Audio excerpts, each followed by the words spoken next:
নমস্কার, চলে এসেছি আবারও একটা নতুন ভিডিও নিয়ে। আজকের ভিডিওটা হচ্ছে চড়কের মেলা।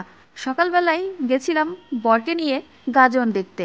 ওই ভিডিওটাতেও ভালো রেসপন্স পেয়েছি, অনেকেই খুব পছন্দ করেছো, অনেকেই বলেছো যে গাজন উৎসবটা মানে গাজনের প্রোগ্রামটা প্রথম দেখলে। হ্যাঁ, তোমাদের সাথে আমিও প্রথম দেখলাম আর আমারও খুব ভালো লেগেছিল। তো আজকে চলে এসেছি চড়ক। চড়ক তো সবাই গেছো এবং সবার ভিডিও আমি দেখেছি, অনেকে প্রিমিয়ারও দিয়েছিলে।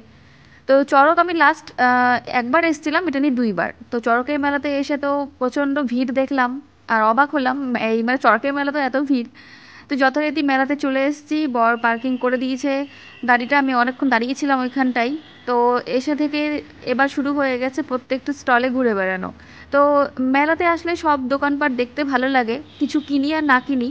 তো এখানে দেখলাম ঠাকুরের জিনিসপত্র খুব সুন্দর বিক্রি হচ্ছিল, কিন্তু কিছু নিইনি। আমরা বেসিক্যালি কালী পুজোর মেলাতেই সব পাথরের জিনিস থেকে শুরু করে কাঠের বলো বা মানে যে কোনো জিনিসই কিনি আমরা হচ্ছে কালী পুজোর মেলাতে। কালী পুজোর মেলার ভিডিও করব এইবারের মানে 2025-এর কালী পুজোর মেলা দেখবে তোমরা।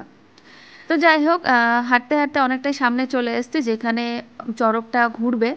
ওই জায়গাটায় চলে এসেছে, খুব সুন্দর করে সাজিয়েছে আর প্রচুর মানুষ ভক্ত সব এখানে জড়ো হয়েছে।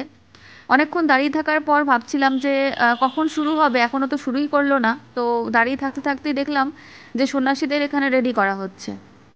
আশেপাশে এত ভিড় দেখে অবাকই হলাম যে সবাই এই চড়ক দেখতে এসছে। আর আমি যেহেতু এটা সেকেন্ড টাইম, তো ভালো লাগছিল। সকালবেলা গাজন দেখলাম আর বিকেলবেলা চড়ক। তো ওই জন্য আর কি। তো এখানে বাতাসা সবাই লুট দিচ্ছিল। আর একটু মনও খারাপ হলো যে লুটের বাতাসা আমি কিন্তু একটাও পাইনি।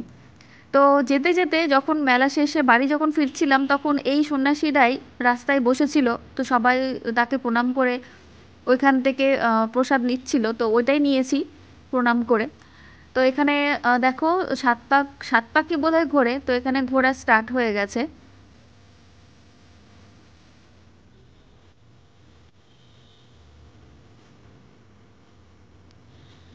চড়ক দেখতে ভালোও লাগে, আবার একটু কষ্টও লাগে যে তাদের ব্যথা অনুভব হয় কি হয় না বুঝতে পারি না, জানি না। ভগবানের আশীর্বাদ তো রয়েছেই। না তো এই চামড়ার মধ্যে কাটা ইয়ে করে যে তারা এতক্ষণ ধরে ঘুরবে, এটা ভগবানের আশীর্বাদ না থাকলে পসিবলই না। তো এখানে সাত পাক ঘোরা কমপ্লিট হয়ে গেছে, এখানে সন্ন্যাসীদের নিচে নামানো হচ্ছে। এখন তারা যাবে হয়তো যেখানে পুজো হচ্ছে সেখানে ওদেরকে রাখা হবে। তো এখানে এটা দেখা কমপ্লিট হয়ে গেল, তারপরে ভাবছি যে মেলায় যখন এসছি কিছু তো খেতেই হবে আর বাড়ির জন্য কিছু নিতে হবে। তো কর্তামশাইকে বললাম, প্রথমে ভুল করেছি, প্রথমের দিকে যখন আসলাম তখন তো চড়কটা শুরু হয়নি। তো ওই সময় যদি ফুচকাটা খেয়ে নিতাম তাহলে কিন্তু এতটা ভিড়ে আমাদের পড়তে হতো না। আর এখানে দেখো শিব ঠাকুরের পুজো হয়। তো এখানে মেলার পাঁপড়, মেলাতে পাঁপড় না খেলে মেলা ঘোরা অসম্পূর্ণ। তো এখানে পাঁপড় আমি মেলায় আসলে ডালের পাঁপড়ের থেকে সাবুর পাঁপড়টাই বেশি পছন্দ করি। আর ফুচকার দোকানে এত ভিড় ছিল, ফোন বের করা তো দূর কি বাদ, দাঁড়িয়ে থাকতে পারছিলাম না, লাইন দিয়ে ফুচকা খেতে হয়েছে। ওইদিকে মেলা পর্ব শেষ, চলে এসেছি আমাদের বুলবুলচন্ডী স্ট্যান্ডে। এখানেও প্রচণ্ড ভিড়, প্রত্যেকটা জায়গাতে আমরা আজকে দাঁড়িয়েছিলাম।